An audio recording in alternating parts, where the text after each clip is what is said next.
Assalamualaikum warahmatullahi wabarakatuh. Kami dari 11 MIPA 4 dari kelompok 4. Kami di sini akan menjelaskan materi tentang bab 3 yaitu Sistem Hukum dan Peradilan di Indonesia. Kelompok 4 terdiri dari anggota Chelsea Gianni Steviani absen 10, Ciara Rahmadewina absen 11, dan saya sendiri Demi Nur Hawa absen 12. Saya Demi Nur Hawa akan menjelaskan tentang sub A yaitu sistem hukum di Indonesia. Hukum merupakan aturan, tata tertib, dan kaidah hidup. Karakteristik hukum adalah adanya perintah dan larangan. Sifat hukum yaitu memaksa dan mengatur. Unsur hukum. Yang pertama yaitu peraturan mengenai tingkah laku dalam pergaulan masyarakat. Yang kedua yaitu peraturan dibuat dan ditetapkan oleh badan-badan yang berwajib. Yang ketiga adalah peraturan itu bersifat memaksa. Yang keempat, sanksi terhadap pelanggaran peraturan tersebut adalah tegas. Tugas ketentuan hukum. Yang pertama, menjamin kepastian hukum bagi orang di dalam masyarakat. 2. Menjamin ketertiban, ketentraman, kedamaian, keadilan, kemakmuran, kebahagiaan, dan kebenaran. Yang ketiga, menjaga jangan sampai terjadi perbuatan main hakim sendiri dalam pergaulan masyarakat. Penggolongan hukum. Yang A, berdasarkan sumbernya. Yang pertama yaitu ada hukum undang-undang tercantum dalam peraturan perundang-undangan. Yang kedua, hukum kebiasaan tercantum pada aturan-aturan kebiasaan. Yang ketiga, hukum traktat ditetapkan oleh negara-negara di dalam suatu perjanjian antar negara atau nama lainnya traktat. 4. Hukum jurisprudensi terbentuk karena keputusan hakim. B. Berdasarkan tempat berlakunya. Ada 4 hukum, yaitu pertama, hukum nasional, hukum internasional, hukum asing, dan hukum gereja. Kodifikasi adalah pembukaan jenis-jenis hukum tertentu dalam kitab undang-undang secara sistematis dan lengkap. Berdasarkan bentuknya. Yang pertama yaitu ada hukum tertulis. Hukum tertulis ini dibagi menjadi 2. Yang A yaitu hukum tertulis yang dimodifikasi, contohnya yaitu KUH Pidana, KUH Perdata, dan KUH Dagang. Yang B ada hukum tertulis yang tidak dimodifikasi, contohnya ada undang-undang, peraturan pemerintah, dan keputusan presiden. Yang kedua ada hukum tidak tertulis, hukum yang hidup dan diyakini oleh warga masyarakat. Berdasarkan waktu berlakunya. Yang pertama yaitu ada ius constitutum atau nama lainnya hukum positif berlaku sekarang. Contohnya adalah UUD 1945. Yang kedua ada ius constituendum atau hukum negatif berlakunya pada waktu yang akan datang. Contohnya adalah RUU. E. Berdasarkan cara mempertahankannya. Yang kesatu ada hukum material, hubungan antara anggota masyarakat yang berlaku umum. Contohnya adalah hukum pidana. Yang kedua ada hukum formal, yaitu cara mempertahankan dan melaksanakan hukum material. Contohnya ada KUHP. F. Hukum terbagi menjadi 2, yaitu hukum yang memaksa dan hukum yang mengatur. G. Berdasarkan wujudnya. Hukum pertama yaitu ada hukum objektif, terdiri dari 2 orang atau lebih. Sedangkan yang kedua yaitu ada hukum subjektif, terdiri dari 1 orang atau lebih. H. Berdasarkan isinya. Yang pertama ada hukum publik, yaitu hukum yang mengatur hubungan antar negara dengan individu atau warga negara, menyangkut kepentingan umum dan tentu saja publik. Terdiri dari hukum pidana, hukum tata negara, hukum tata usaha negara, dan hukum internasional. Yang kedua yaitu ada hukum privat atau hukum sipil, yaitu hukum yang mengatur hubungan antara individu satu dengan individu lainnya. Terdiri dari hukum perdata dan hukum perniagaan atau hukum dagang. 3. Tujuan hukum. Untuk menegakkan kebenaran dan keadilan, mencegah tindakan yang sewenang-wenang, melindungi hak asasi manusia atau HAM, serta menciptakan suasana yang tertib, tentram, aman, dan damai. 4. Tata Hukum Indonesia. Tata Hukum Indonesia merupakan keseluruhan peraturan hukum yang diciptakan oleh negara dan berlaku bagi negara Republik Indonesia (NKRI) yang berpedoman pada Undang-Undang Dasar Negara Republik Indonesia tahun 1945. Assalamualaikum warahmatullahi wabarakatuh. Saya Ciara Rahmadewina. Di sini saya akan menjelaskan mengenai mencermati sistem peradilan di Indonesia.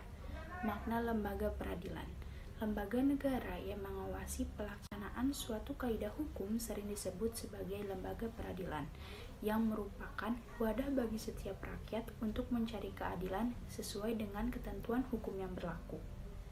Lembaga peradilan nasional tidak dapat terlepas dari kekuasaan negara, yaitu kekuasaan kehakiman.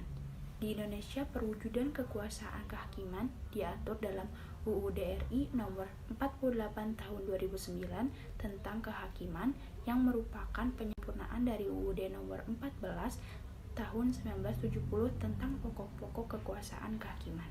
Kekuasaan kehakiman di Indonesia dilakukan oleh Mahkamah Agung. Badan peradilan di bawahnya meliputi badan peradilan yang berada di lingkungan peradilan umum, peradilan agama, peradilan militer, dan peradilan tata usaha negara, serta oleh sebuah mahkamah konstitusi. Peradilan dilaksanakan di pengadilan, yang secara umum mempunyai tugas untuk mengadili perkara menurut hukum dengan tidak membedakan orangnya. 2. Dasar hukum lembaga peradilan, yang meliputi Pancasila Sila kelima, Undang-Undang Dasar tahun 1945 Bab 11 Pasal 24 Ayat 2 dan 3, Undang-Undang Nomor 3 dan 31 Tahun 1997, Undang-Undang Nomor 26 Tahun 2000, Undang-Undang Nomor 14 Tahun 2002, Undang-Undang Nomor 24 Tahun 2003, Undang-Undang Nomor 589 Tahun 2004, Undang-Undang Nomor 3 Tahun 2006, Undang-Undang Nomor 3, 46, 48, 49, 50, dan 51 Tahun 2008, dan Undang-Undang Nomor 8 Tahun 2011. Peraturan perundang-undangan menjadi pedoman bagi lembaga-lembaga peradilan dalam melaksanakan tugas dan wewenangnya sebagai lembaga yang melaksanakan kekuasaan kehakiman secara bebas tanpa ada campur tangan dari siapapun. Yang ketiga, klasifikasi lembaga peradilan. A. Lembaga peradilan di bawah Mahkamah Agung. Yang pertama, peradilan umum yang meliputi pengadilan negeri dan pengadilan tinggi. Yang kedua, peradilan agama yang terdiri dari pengadilan agama dan pengadilan tinggi agama. Yang ketiga, peradilan militer yang terdiri dari pengadilan militer tinggi, pengadilan militer utama, dan pengadilan militer tempur.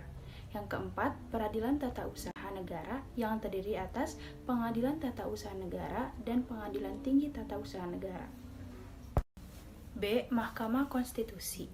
Badan-badan peradilan di atas merupakan sarana bagi setiap rakyat mencari keadilan untuk mendapatkan haknya di dalam lapangan peradilan nasional yang memiliki fungsi tersendiri sesuai dengan kompetensinya.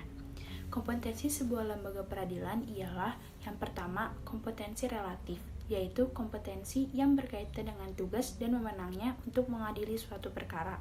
Yang kedua, kompetensi absolut, yaitu kompetensi yang berkaitan dengan wilayah hukum atau wilayah tugas suatu badan peradilan. Keempat, perangkat lembaga peradilan. Untuk menjalankan tugas dan fungsi di bidang kekuasaan kehakiman, setiap lembaga peradilan mempunyai alat atau kelengkapan dan perangkatnya, yaitu sebagai berikut. Yang A. Peradilan umum. Kekuasaan kehakiman di lingkungan peradilan umum dilaksanakan oleh pengadilan negeri, pengadilan tinggi, dan Mahkamah Agung. Yang pertama, pengadilan negeri. meliputi wilayah kabupaten atau kota dan di ibu kota atau kabupaten. Pengadilan negeri dibentuk berdasarkan keputusan presiden yang mempunyai perangkat terdiri atas pimpinan, hakim, panitera, sekretaris, dan jurusita. Yang kedua ada pengadilan tinggi yang merupakan pengadilan tingkat banding. Perangkatnya terdiri atas pimpinan, hakim anggota, panitera, dan sekretaris. Agung. Yang pertama, pengadilan agama. Berkedudukan di ibu kota kabupaten yang daerah hukumnya meliputi kabupaten atau kota. Pengadilan agama merupakan pengadilan tingkat pertama dan dibentuk oleh keputusan presiden. Perangkat pengadilan agama terdiri atas pimpinan, hakim anggota, panitera, sekretaris, dan jurusita. Yang kedua, pengadilan tinggi agama. Berkedudukan di ibu kota provinsi yang daerah hukumnya meliputi wilayah provinsi.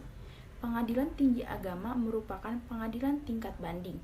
Perangkatnya terdiri atas pemimpin, hakim, panitera, dan sekretaris. C. Peradilan militer. Peradilan militer diatur dalam UUD RI nomor 31 tahun 1997. Dalam UUD tersebut yang dimaksud dengan pengadilan adalah badan yang melaksanakan kekuasaan kehakiman di lingkungan peradilan militer yang meliputi pengadilan militer tinggi, pengadilan militer utama, dan pengadilan militer pertempuran. Dalam peradilan militer dikenal adanya auditorat yang terdiri dari auditorat militer tinggi, auditorat jenderal, dan auditorat militer pertempuran. D. Peradilan tata usaha negara. Kekuasaan kehakiman di lingkungan peradilan tata usaha negara dilaksanakan oleh tata usaha negara dan pengadilan tinggi tata usaha negara. Yang pertama, pengadilan tata usaha negara yang berkedudukan di ibu kota kabupaten atau kota dan daerah hukumnya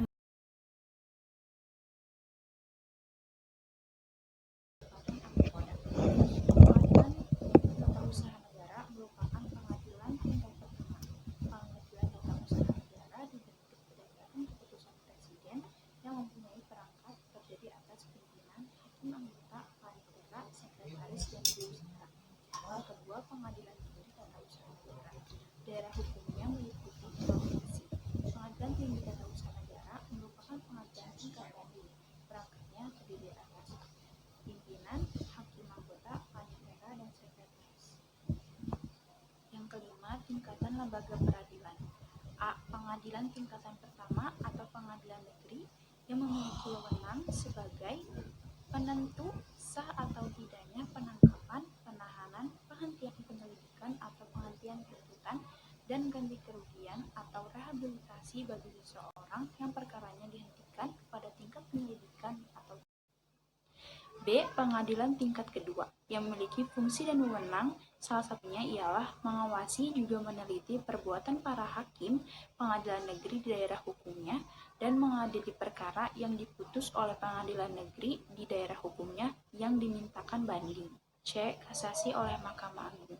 Dalam hal kasasi yang menjadi wewenang Mahkamah Agung adalah membatalkan atau menyatakan tidak sah putusan hakim pengadilan tinggi karena putusan itu salah atau tidak sesuai undang-undang. Hal tersebut dapat terjadi karena alasan berikut. Yang pertama, lalai memenuhi syarat yang diwajibkan, melampaui batas wewenang, dan salah menerapkan atau melanggar ketentuan hukum yang berlaku. Yang keenam, peran lembaga peradilan. A. Lingkungan peradilan umum berperan dalam proses pemeriksaan, memutuskan dan menyelesaikan perkara, pidana dan perdata di tingkat pertama, dan juga menyelesaikan perkara pidana atau pidata pada tingkat kedua atau banding. Yang B.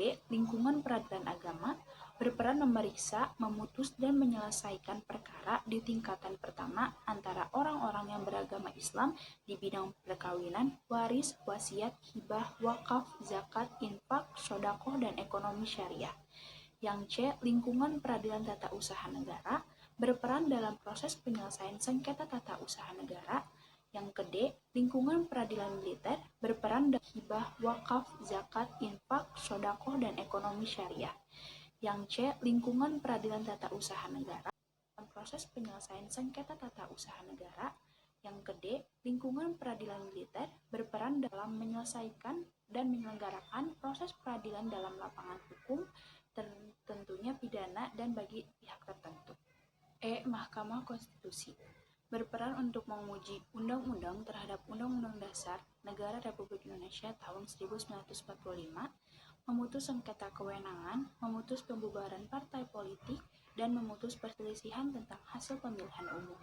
Baik, sekian materi yang saya dapat sampaikan. Mohon maaf bila dalam penyampaiannya masih ada yang kurang dan semoga bisa dimengerti. Assalamualaikum warahmatullahi wabarakatuh. Saya Chelsea Jenny Stevian, nomor absen 10, kelas 11 MIPA 4, akan membahas materi bab 3, sub C, menampilkan sikap yang sesuai dengan hukum. Setiap anggota masyarakat mempunyai berbagai kepentingan, baik kepentingan yang sama maupun berbeda. Tidak jarang di masyarakat, perbedaan kepentingan sering menimbulkan pertentangan yang menyebabkan timbulnya suasana yang tidak tertib dan tidak teratur. Dengan demikian, untuk mencegah timbulnya ketidaktertiban dan ketidakteraturan dalam masyarakat, diperlukan sikap yang positif untuk menaati setiap norma atau hukum yang berlaku di masyarakat. 1.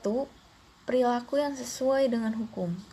A. Memahami dan menggunakan peraturan perundang-undang yang berlaku.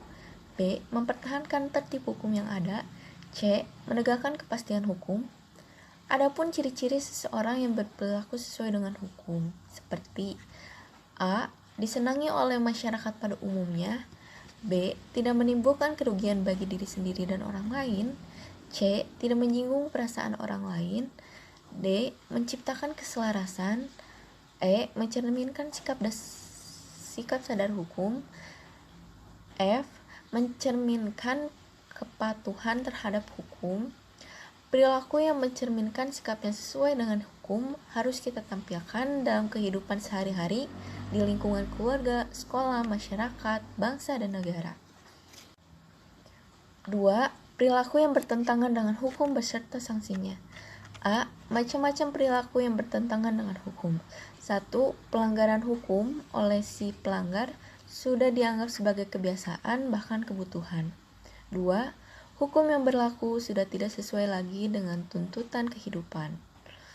Saat ini, kita sering melihat berbagai pelanggaran hukum banyak terjadi di negara ini.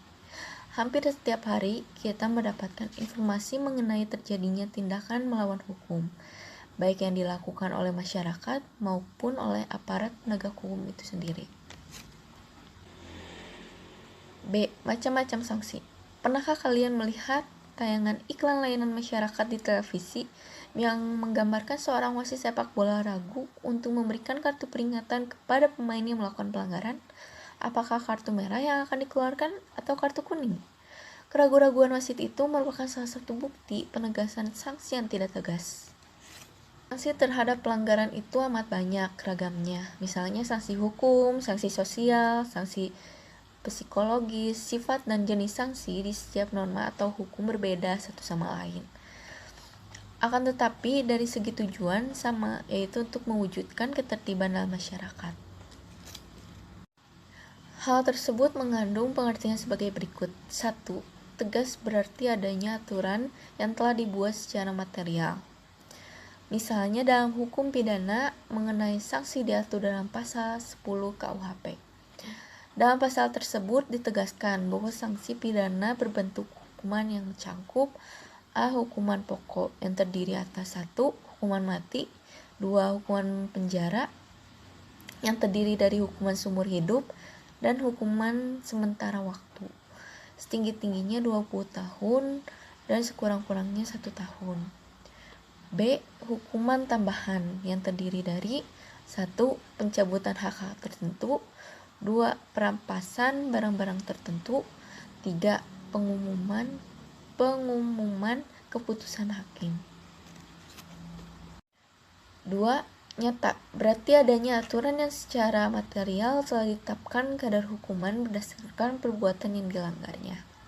Contoh, pasal 338 KUHP menyebutkan barang siapa yang sengaja merampas nyawa orang lain diancam kekerasan pembunuhan dengan pidana penjara paling lama 15 tahun Jika sanksi hukuman diberikan oleh negara melalui lembaga-lembaga peradilan, sanksi sosial diberikan oleh masyarakat. Misal, dengan menghembuskan desas-desus, cemoohan, dikucilkan dari pergaulan, bahkan yang paling berat, diusir dari lingkungan masyarakat setempat. Jika sanksi hukum maupun sanksi sosial tidak juga mampu mencegah orang melakukan perbuatan melanggar hukum, ada satu jenis sanksi lain, yaitu sanksi psikologis. Sanksi psikologis dirasakan dalam batin kita sendiri. Sekian dari kami, mohon maaf apabila ada kesalahan. Wassalamualaikum warahmatullahi wabarakatuh. Terima kasih.